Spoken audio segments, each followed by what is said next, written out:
and this is the Nonprofit Corner podcast with your host, Dr. Victoria Boyd. And welcome to another episode of the Nonprofit Corner podcast with your host, Dr. Victoria Boyd. Once again, you know what? I just seem to be finding these jewels and gems out in the community that can bring so much value to the nonprofit sector. Today, Stephanie, yeah, we just met, yeah, but that's all. We're besties now.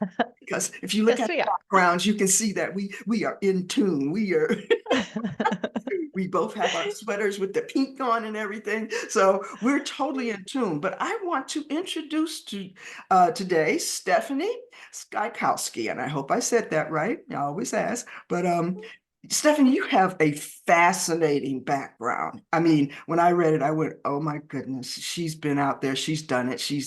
But tell our listeners how you got into the nonprofit space, because basically, I think you were born into it.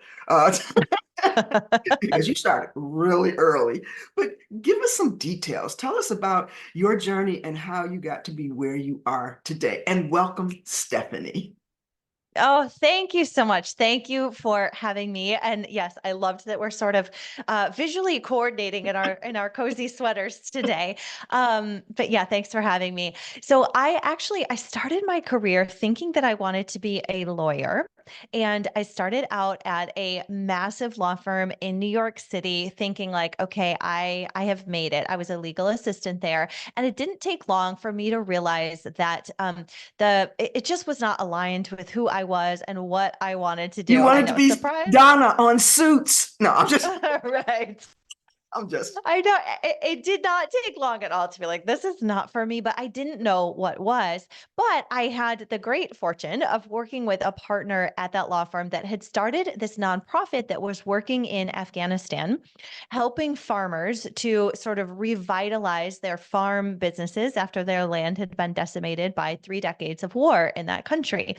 And so I actually was able to work full time for this organization as the operations coordinator, which, in nonprofit language, we know that means you're doing literally everything. Yeah, Everything. everything. I'm stuffing envelopes. I'm doing the bookkeeping. I'm helping out at fundraising events. I'm managing the donor database. I'm doing everything there. But I really gravitated towards the finance piece. I sort of learned bookkeeping on the job, and I was responsible for presenting the financial statements to the board. And managing the budget and helping with the audit, and I really really loved it. And so I sort of moved up in the ranks at this little organization. I was also overseeing the finance team in Afghanistan, which meant I got to spend a lot of time traveling there, which was absolutely incredible and life changing and all the things. And then I went to work for another organization that was building schools in 7 different countries around the world. I was the international finance manager, so very similar role, overseeing finance teams in 7 countries, and then eventually the CFO. And that organization grew to be about a $15 million organization by the time I left. And I ended up leaving because I really, I need a little bit more balance in my life. I was at the point where I was, trying to start a family, and that was really hard if I was in Nepal or Haiti every week. And I really thought that there are a lot of nonprofit organizations out there that are maybe smaller organizations that can't afford a full-time CFO with, a six-figure salary and benefits and all the things, but they really need this financial management expertise. They need somebody to help them put together a cash flow forecast and manage their grant budgets and things like that. And so I just started emailing organizations whose missions I was personally passionate about, and who, I checked on their website to see if there was a CFO. And if there was no CFO, I would send an email to the executive director and say, hey, I know you don't have a CFO. I'm really passionate about the work that you do. Do you think you might need some help? And that is how my business, 100 Degrees Consulting, began. And so today we serve, 100 nonprofit organizations around the globe, and we provide, sort of fractional CFO and bookkeeping services. That is absolutely wonderful, because there are so many organizations out there. They don't even understand how to build a team that is not Mhm. internal, because Mhm. basically you become a member of the team, but you're Yes. external consultant or Yes. external support, but yet you're still a Yes. part of the team. But Yeah. I'm going to pick up on something that you mentioned, the name of your organization, 100 Degrees Consulting. Yes. Tell us about this 100 degrees. Yes, yes, that's a great question, great story. So, like I said, I was working with this organization that was building schools around the world, and as the international finance manager, I had to travel to each of these countries, every month, every other month or so, to supervise the finance teams and do internal audits and things. And I was in Senegal, and I remember laying on my mattress on the floor in this little room where I was staying. I was covered in my mosquito net, and I was just laying there, like just sweating. It was the middle of the night. It was literally midnight. I think I looked at the clock or looked at my phone. And I was just so miserable, so uncomfortable. It was 100 degrees at midnight. And I'm like, what am I doing here? It's the middle of summer. Why am I not home in New York, in my air conditioning? Like, what am I even doing here? This sucks. And then I made it through the night. I was fine.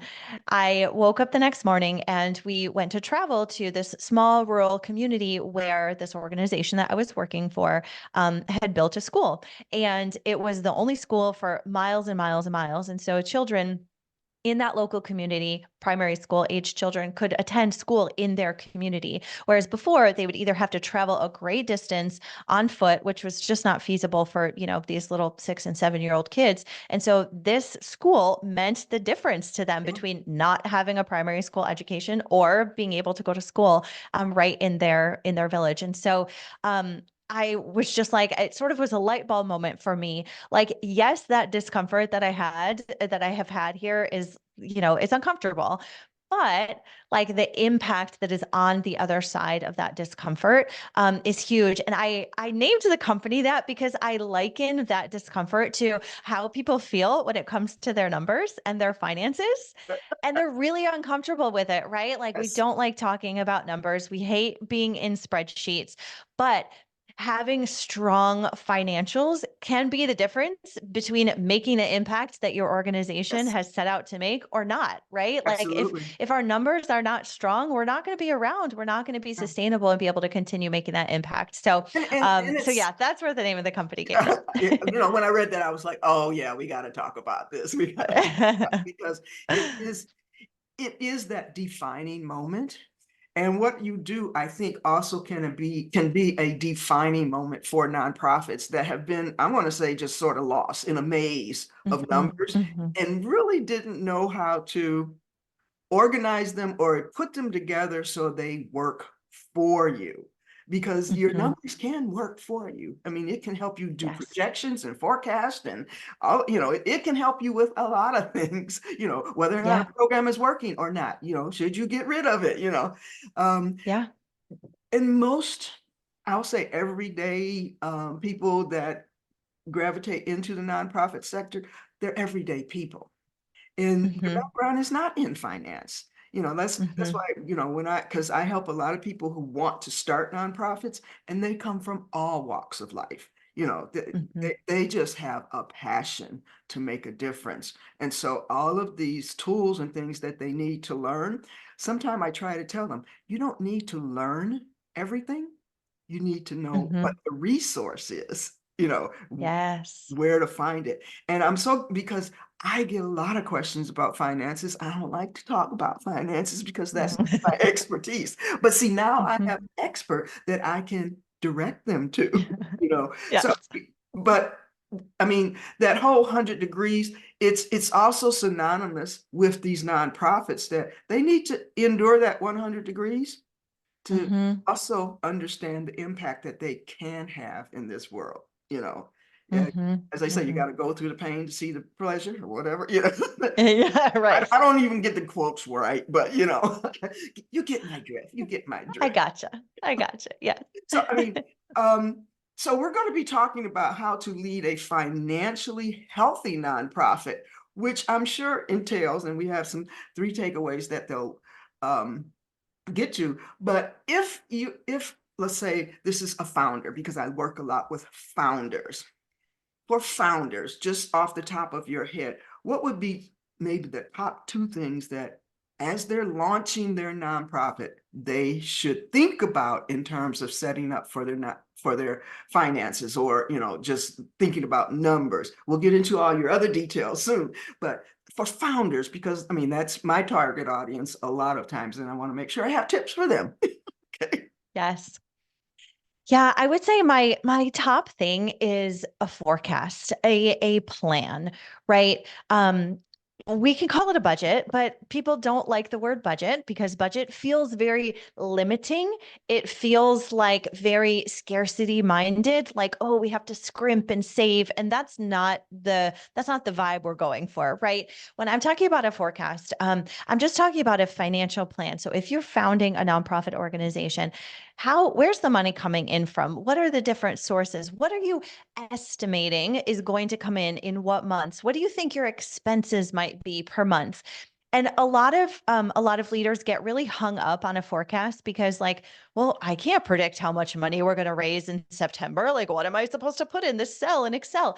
Yeah, I know you can't, right? This isn't going to be perfect. The goal of a forecast is not to get down to the penny and have it be exactly right. The goal is to give us a sort of financial vision, a financial roadmap to think about, okay, here's where we are right now.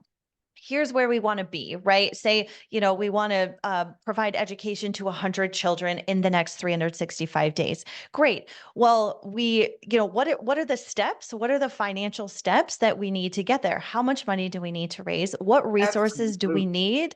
What do we need to spend? And so I would say my number one thing is a forecast: revenue, expenses, Yes. cash flow. You hit it right on the head. As you were talking, I was like, yep, she's zooming in, because I teach the logic model, which is the visual map of Hmm. mapping out your outcomes, what you're trying to, Hmm. and then it backs in to all of the things you're trying to achieve, then your activities, which in turn determine what you need to invest into Yes. this program. The programs of nonprofits, that's the heartbeat. That's where Yes. finances evolve out of, your mission statement evolves out of, your marketing evolves out of, your fundraising messaging and activity evolves out of all of that. And when you said work and mapping it out and and seeing what your outcome, that's exactly what the logic model does. And I was Mhm. so happy to hear you, and I keep saying Yeah. you can get your finances if you do the logic model, because you know what you need to Mhm. put in, you know what you're trying to achieve. Yes, thank you, thank you, thank Mhm. you. Like I said, we're on the same page. Yes, 100%, Okay, 100%. we are going to take a quick break, and we'll be right back, because I really want to dive deep into how do you lead a nonprofit with healthy finances. I know I probably messed that title up totally, but we'll be right back with the Nonprofit Corner podcast in just a moment. Learn how to get logic model program planning training for your organization. It's designed for the nonprofits, and it will help you build a strong foundation, the heartbeat of your organization. Visit lmpp.now.site. And welcome back to the Nonprofit Corner podcast with your host, Dr. Victoria Boyd, and our special guest today, because she's going to bring you some real insight about something that is totally scary to nonprofits, and that's your finances. And this is Stephanie Skryzowski. She's from Buffalo, New York. See, we were talking about that cold weather. That's why we got these sweaters on.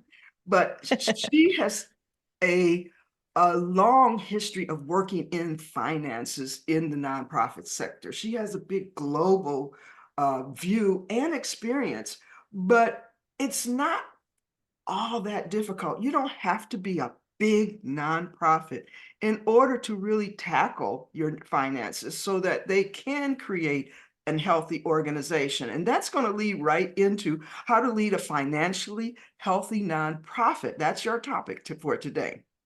And I'm just going to let you say some points about that heading, and then, we'll get into some more details.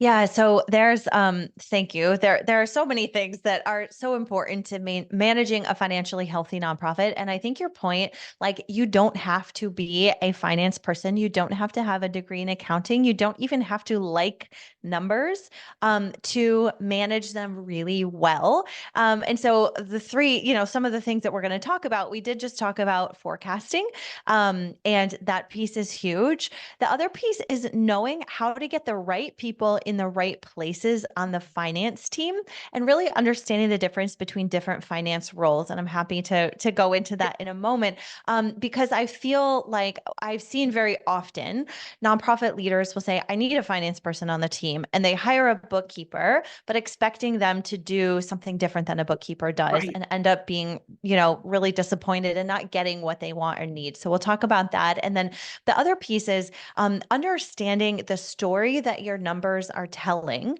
and how to interpret and analyze your financial statements, again, in a very simple, very straightforward, easy way, so that you can tell the story of your financial health, of your numbers to your board, to your donors, Yes. and really understand that income statement and that balance sheet that your bookkeeper is giving you every single month. Like, what does this actually mean? Absolutely. And I really love that you said that, because many nonprofits, they don't realize that they can tell a story about their finances. Too often they go, especially when they're in fundraising, they go into survival. They start talking about that survival message. Oh, if you don't Mhm, help us, we're not going to be able to. Versus mhm, we're thriving because of your support has enabled us to go mhm, from here to here because of your financial support. And it makes mhm, just the difference in the world with the tone that you come out with. And there's ways to mhm, look at numbers to say we are succeeding. Maybe we didn't reach our goal, but we're still succeeding, which is so mhm, important in terms of their story. So, I mean, mhm. I love, like, once again, I deal with a lot of founders. Please explain the difference between a bookkeeper, a CPA, and all of those things they need or don't need. Because yes, they want to put a Yes. CPA on the board. That's not going to help them. But anyway, okay, go ahead. Yes. Yes. Oh my gosh. The number of organizations that have come to us saying like, "Oh yeah, we have a CPA on the board and we thought they were going to like volunteer to do our bookkeeping, but they're not. So could you do our bookkeeping?" I'm like, "Well, no kidding. Like a CPA is not a bookkeeper." Okay. So your bookkeeper is the person that is in, say, QuickBooks Online, for example. They're in your accounting software, they're coding the transactions, they're reconciling, which means they're making sure that what's in the accounting system matches what's on your bank statements. And they're, doing all of the detailed work to get you to the point where you have financial statements to look at every month. You have an income statement, which shows your revenue and your expenses, and you have a balance sheet, which shows your bank balance, any debts, things like that. And so the bookkeeper is the detail oriented person. And this is the person or the role I would say that every nonprofit needs. Yes. You do not want to, as a founder, you do not want to get 6 months, a year, 3 years into your nonprofit journey and say, oh, we need financial statements to file our 990. We don't have bookkeeping. We've helped organizations dig themselves out of that hole, but it's very time consuming and it's Yes. very expensive and it's very painful. So bookkeeper should be there from day one, but you don't need a full-time bookkeeper by any means. Um, from the beginning, you definitely want somebody, but it's only going to take them a couple hours a month. Now, if you have experience, you may do this yourself, but you can find a bookkeeper for really inexpensive, a couple Yes. $100s a month. Yes. Um, so that's what a bookkeeper is going to do. Now, where a bookkeeper and a CFO are different, is a CFO is then taking those financial statements that the bookkeeper is pulling out of QuickBooks, and a CFO is helping analyze those. A CFO is putting on that sort of 30,000-foot hat, helping with forecasting and modeling and different analyses and things. So basically taking those financial statements one step further, helping you make sense of them. And the part where I see organizations sometimes getting tripped up is hiring a bookkeeper and expecting them to do this sort of financial strategy piece, building the budgets Yes. and analyzing the reports. And while you may have like a unicorn bookkeeper who has the skill set and the ability to do that. It's not often the case. Yeah. And so that's why I see a lot of organizations getting disappointed, like, oh, I hired a finance person. They're finance. Why aren't they helping me with this higher level strategy? Well, that's not really their role. Yes. And then the last person that I will say is your CPA, your accountant. So CPA is certified professional accountant. They have a license, and often this is the person that's doing your audit, and or filing your 990. So if you work in a state that requires you to have an audit, even with $0 in revenue, or really early stages, you want to hire a CPA firm to do that audit, preferably one that specializes in nonprofits, since we do have lots of like nonprofit accounting rules As that I are a call it, little bit different. quirkiness. Yes, we have some quirks. We have some nuances that you want somebody that understands those. And a CPA is also probably filing your 990. And so those are really the differences. And again, I see like, oh, we have a CPA. Why aren't they helping me with my budget? Well, that's not what they do. They're there Right. to do your audit and file your tax return. They're not there to help you with your budget necessarily. And so those three roles are all very important, for nonprofits. I would say at the sort of early stages for founders, bookkeeper is Yep. definitely important. If you need an audit because it's required by a funder or required by your state, you definitely want a CPA. And I would say then the CFO, the chief financial officer, that can come later. Yes. Because that's when you're looking to scale or grow bigger. Right now, you're just trying to Yeah. manage everything. Yes. So basically, Yes. founders, you need a bookkeeper. You start looking when the idea comes in your head and start searching for that bookkeeper. Um, Yes. and like Stephanie said, you're not hiring anyone full time with the ease of QuickBooks and those many software pieces out there. Like she said, they can take care of your bookkeeping in an hour or two per month. And so Hmm. don't let that one little item slip through the cracks, because in the long run, it will, I want to say, cost you. It will cost Yes. you in the long run.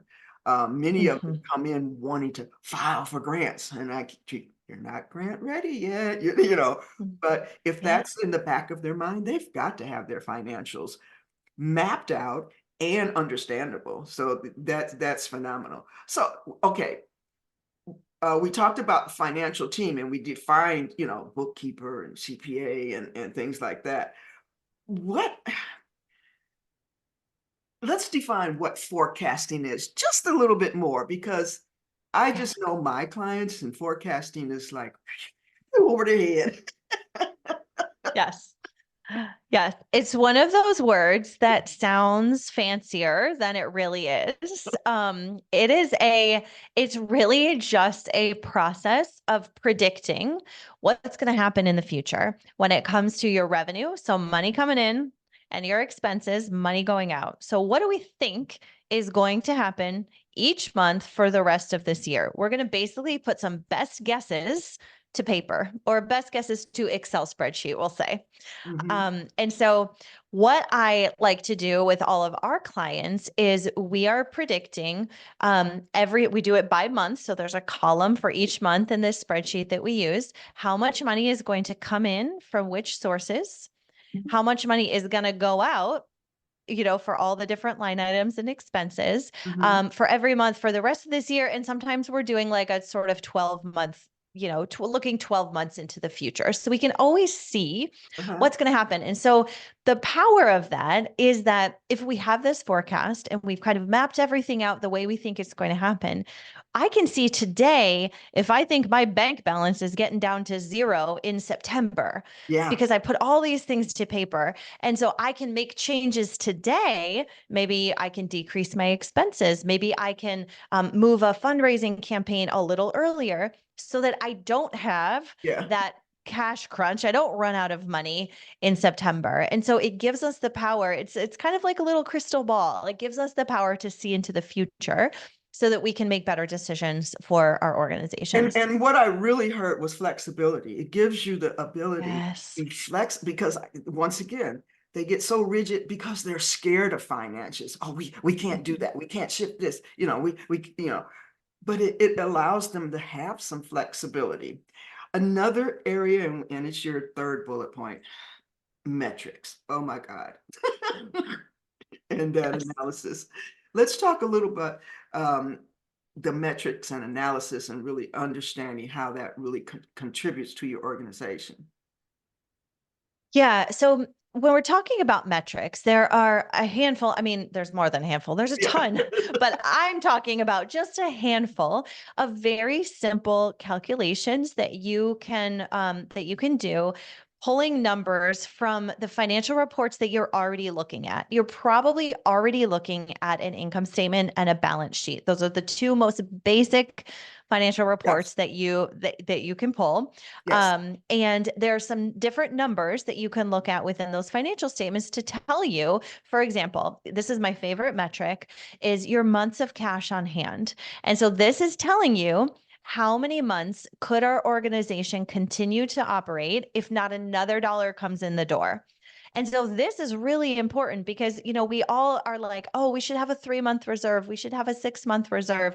But in reality, less than half of nonprofits have 3 months of cash Yes. in the bank. Right. And so being able to just calculate this number and look at it every single month tells you, okay, are we moving in the right direction? What do we Mhm. need to shift? Maybe we need to, either decrease our expenses or ramp up revenue for a bit so we can build up this cash reserve, Mhm. right? So that's one example of a metric that I really like to look at. Another one that actually you had mentioned earlier, using your financials to help you figure out, like, should we keep this program or should we not keep this program?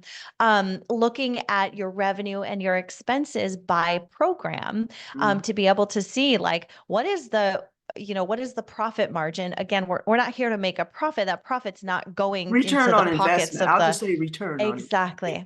Thank you. Yes, exactly. And so I've had to use that before. I remember in one organization that I worked with, we looked at this report that showed our revenue and our expenses by program, and we determined, like, this does not make financial sense to continue.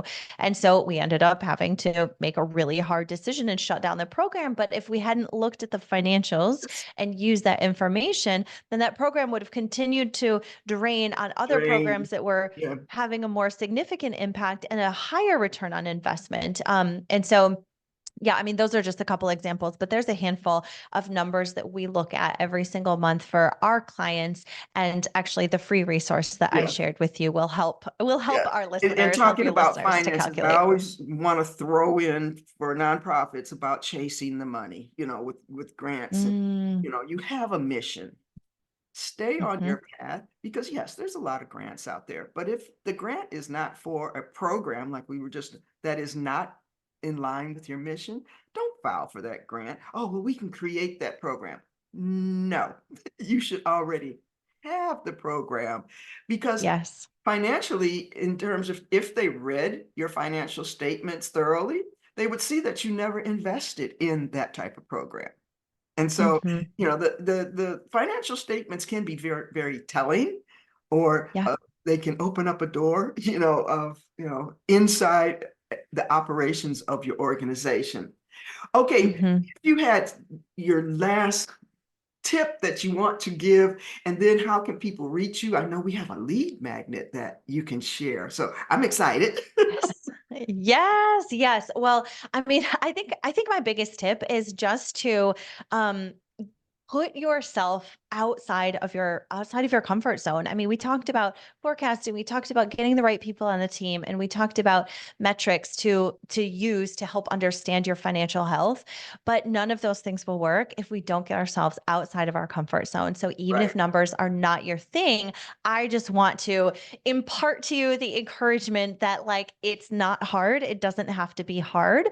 And just to give it a try, because the difference between really understanding your numbers and not is huge. Yes. And so, yeah, that's sort of the last piece in addition to what we already talked about. But yeah, the template that I have for you, it's basically a financial health calculator. So you can start to dive in really easily and be able to plug a few of your numbers in and help understand your financial health. And this will really help you it'll help you see like, oh, okay, she's right. It doesn't really have to be that hard.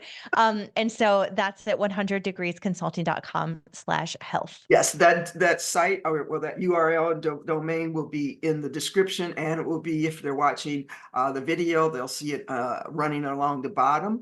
You know, this has been a fabulous show. I mean, because we were talking about scary topics, even though, I mean, finances are some people's love, but most nonprofits that I see, they try to avoid them at all costs. That, you know, they'll walk 3 blocks just to get from here to there because of finances are in that Yeah. little segment right there.